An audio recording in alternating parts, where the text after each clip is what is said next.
See the chart right there? That chart visually says it all.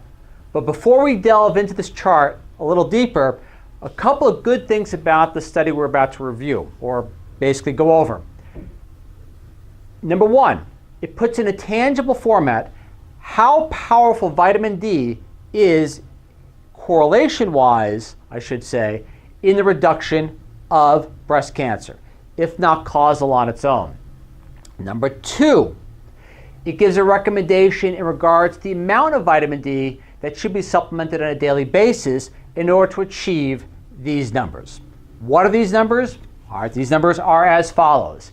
You see the 20 nanograms per milliliter? All right, that represents the amount of vitamin D in the blood. That 20 nanograms per milliliter is not a deficiency state. That is actually the recommended amount of vitamin D that should be in the blood according to the Institute of Medicine, otherwise known as the National Academy of Medicine itself. So that 20 nanograms per milliliter is a target level of what is considered sufficient according to some organizations.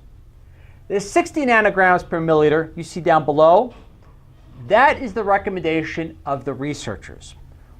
And if you look at it, it's an 82% incident reduction in breast cancer. With that in mind, let us proceed into the research as follows. Greater levels of vitamin D associated with decreasing risk of breast cancer. The scientists pooled data from 2 randomized clinical trials with 3,325 combined participants in a prospective study involving 1,713 participants to examine the association between the risk of female breast cancer and a broad range of 25-hydroxyvitamin D concentrations, in which was chosen as the marker. It is the main form of vitamin D in the blood. All the women were age 55 or older. The average age was 63. Data was collected between 2002 and 2017. Participants were free of cancer enrollment, blah, blah, blah, and so on and so forth. You get the idea. Over the course of the combined studies, 77 new cases of breast cancer were diagnosed for an age-adjusted incidence of 512 cases per 100,000 in-person years. Here is the data, or the details of the data you may be looking for.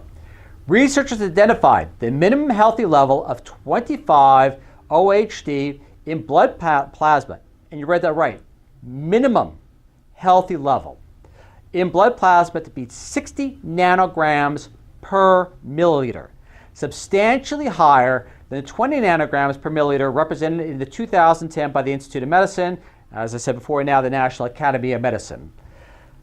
Some groups, such as the Grassroots Health, have advocated for higher minimums of whole blood serum levels of vitamin D, as much as 50 nanograms per milliliter, and obviously, as it stated before, it is hotly debated.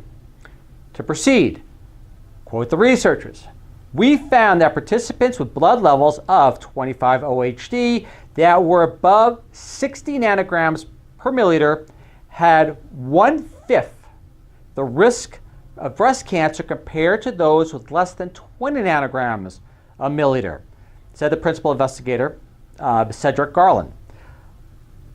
The risk of cancer appeared to decline with greater levels of vitamin D.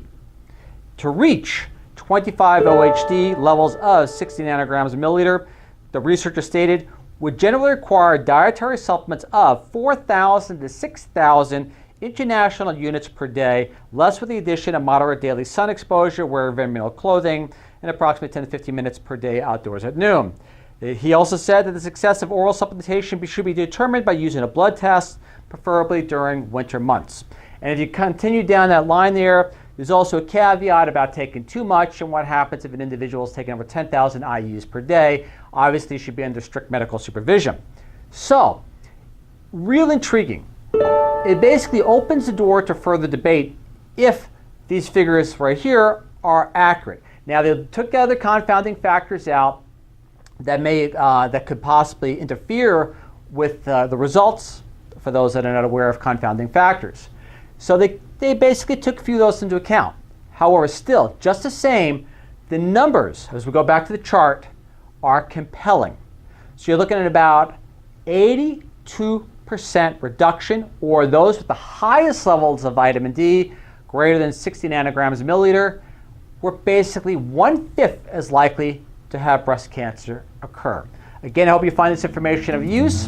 Again, vitamin D kind of gets played out, a lot of benefit to it, but this is a really good study because it gives numbers that we can work with. Again, we're After Channel signing off.